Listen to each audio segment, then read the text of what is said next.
Je vais tout d'abord présenter des données de base par rapport à ce syndrome de déficit d'attention, par rapport à des aspects, si vous voulez, neurobiologiques, neuropsychologiques, cliniques, et ensuite je passerai à la remédiation cognitive. Alors, la définition, donc une définition qui est reconnue, c'est un trouble neurodéveloppemental qui apparaît durant l'enfance et qui a tendance à persister au cours de la vie. Donc ça, c'est maintenant des données récentes que c'est un syndrome qui a tendance, dans une mesure assez importante, à persister durant toute la vie, ensuite de manière plus ou moins importante, suivant les sujets et les situations de vie. On a ce syndrome du TDAH, donc déficit d'attention, hyperactivité, impulsivité, mais on a aussi une fréquence très importante de troubles associés. Donc dans 80% des cas, on a au moins un trouble associé, et dans environ 60% des cas, on a 2 ou plus de troubles associés. Ça, c'est des observations, si vous voulez, cliniques et aussi de recherche. Alors, le premier point, c'est le type de trouble associé. Alors, si vous voulez, il faut garder en tête qu'on a un premier pôle qui sont les troubles émotionnels, anxiété, dépression. On a un autre pôle qui sont les troubles comportementaux, par exemple, troubles des conduites ou les troubles oppositionnels avec provocation. Ça, c'est une autre entité. Et puis, il y a un troisième groupe qui est très important au niveau du dépistage, c'est les troubles des apprentissages qui en présentent 25 à 35% des cas. Donc, c'est principalement dyslexie, dysorthographie, mais il y a aussi la dyscalculie, que personnellement, nous avons, tendance à pas suffisamment repérer. Et puis, vous avez aussi, aussi des aspects des troubles de la coordination. Si vous voulez, on a tout en bas, on a un premier niveau qui est le niveau, si vous voulez, des facteurs génétiques. Alors, les généticiens nous disent qu'après l'autisme, c'est le second trouble qui a une irritabilité très importante. Ensuite, vous avez le niveau qui est au niveau, si vous voulez, neurobiologique, ou alors d'une part, c'est au niveau de certaines structures cérébrales et au niveau de certains circuits cérébraux, où là, il y a des particularités que l'on retrouve dans des populations de sujets TDAH. Après, vous avez le niveau, entre guillemets, plus neuropsychologique, avec des aspects liés aux fonctions exécutives. Puis ensuite, vous avez l'expression de ces symptômes avec différents profils, qui est tout en haut. Puis après, il faut rajouter en plus les facteurs sociaux, les facteurs familiaux, les facteurs personnels. Alors, ce qui est l'un des challenges actuels, c'est d'essayer de repérer des endophénotypes. Ça serait des particularités de ces sujets qui nous permettraient de mettre en relation les différents niveaux. Alors, l'un des endophénotypes, par exemple, qui est pour l'instant proposé comme hypothèse, ce serait la mémoire de travail. Dans ce syndrome de degré variable, si vous voulez, pour chaque sujet, on retrouve dans la clinique le poids des fonctions exécutives, qui ne sont pas une condition nécessaire, mais qui peuvent accompagner de manière plus ou moins importante les difficultés d'un sujet, par exemple dans sa vie quotidienne et dans son fonctionnement. Les aspects d'inhibition, donc gardez en tête, l'inhibition, c'est l'une des données les plus fortes dans ce syndrome, c'est la difficulté de ces sujets pour une inhibition motrice, mais qui est aussi une inhibition comportementale, et qui pourrait être aussi une inhibition au niveau émotionnel. Donc ça, de cette présentation, gardez en tête le mot inhibition. Il y a aussi les aspects, alors, activation, mais c'est surtout les aspects d'organisation, de planification, de pouvoir mener une tâche jusqu'à son bout. Et puis vous avez, bon, bien sûr, les aspects d'attention, les différents types d'aspects, et aussi le maintien d'un effort, la persévérance, le maintien d'un certain seuil de vigilance. Vous avez les problèmes de mémoire-travail, que j'en parlerai, l'autorégulation, et puis vous avez une autre dimension qui est passionnante, mais qui est très dure à investiguer en tant que telle, c'est au niveau temporel. Ces sujets ont tendance à avoir un vécu du temps qui est différent. Dans le TDAH, si vous voulez, les premières études, il y en a très peu, mais qui ont eu les premières tentatives d'utiliser des trainings cognitifs, c'est déjà depuis 1999.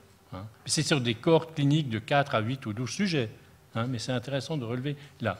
Il y a l'étude de Green-Bavelier, qui est une étude intéressante en soi. C'est des sujets, si vous voulez, adolescents, jeunes adultes. Alors il y avait ceux qui jouaient au moins 4 heures par semaine à des jeux vidéo depuis plus de 6 mois, puis ceux qui ont joué quasiment jamais.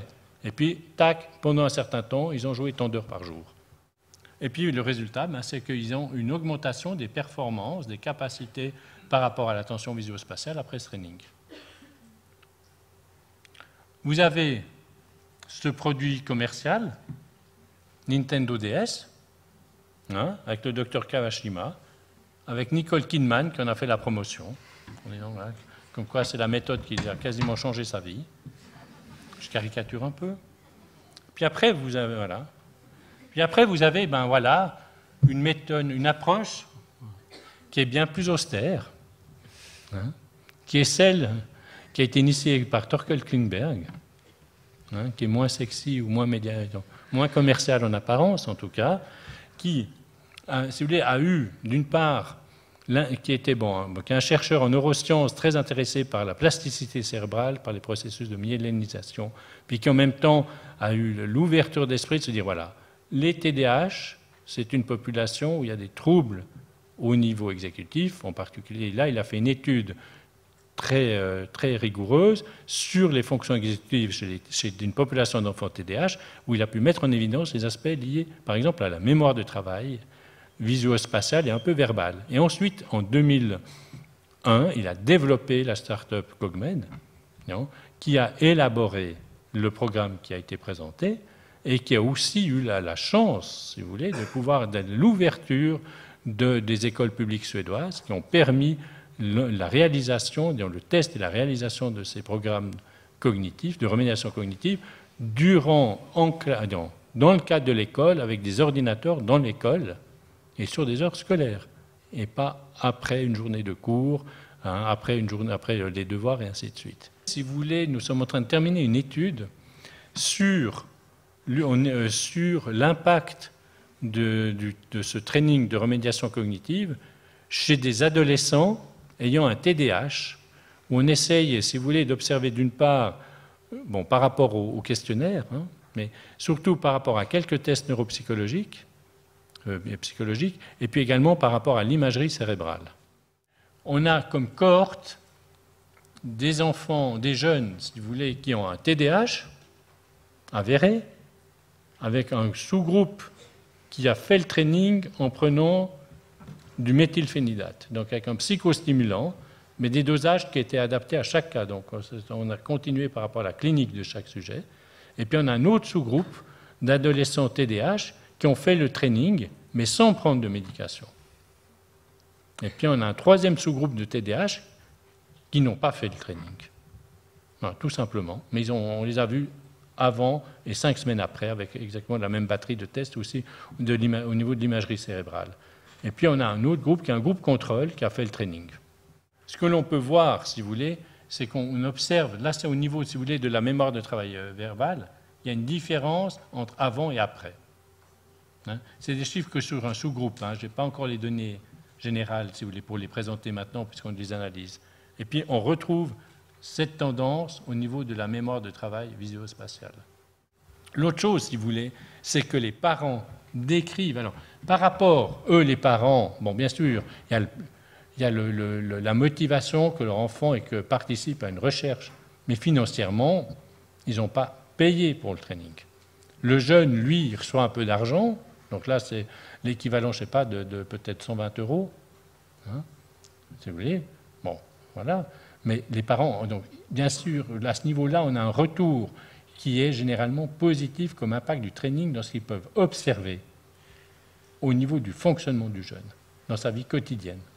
Et on voit une différence significative sujet-contrôle par rapport au groupe clinique, puis le groupe clinique qui n'a pas fait le training par rapport aux 2 groupes cliniques qui ont fait le training avec ou sans médication. Et on voit pour l'instant dans une analyse pas de différence significative entre le groupe clinique avec médication et sans médication.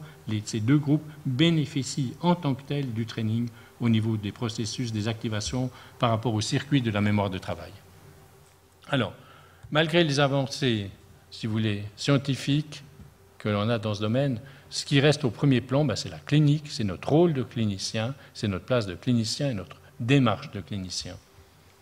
L'autre point, c'est les approches non médicamenteuses, elles doivent aussi être prises en considération, hein, pas seulement les approches médicamenteuses dans ce syndrome, comme je vous l'ai montré tout à l'heure, et puis que des nouvelles approches, comme la remédiation cognitive, a son intérêt en soi.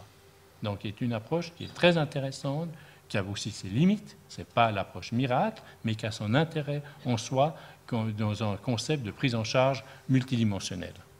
Voilà, alors, c'était un peu où on en était avec le TDAH, un peu perdu. Peut-être la remédiation cognitive nous donne un peu plus de clarté, hein, des pistes.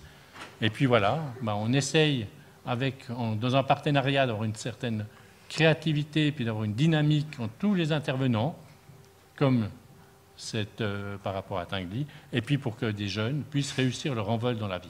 Voilà, j'ai fini, je vous remercie.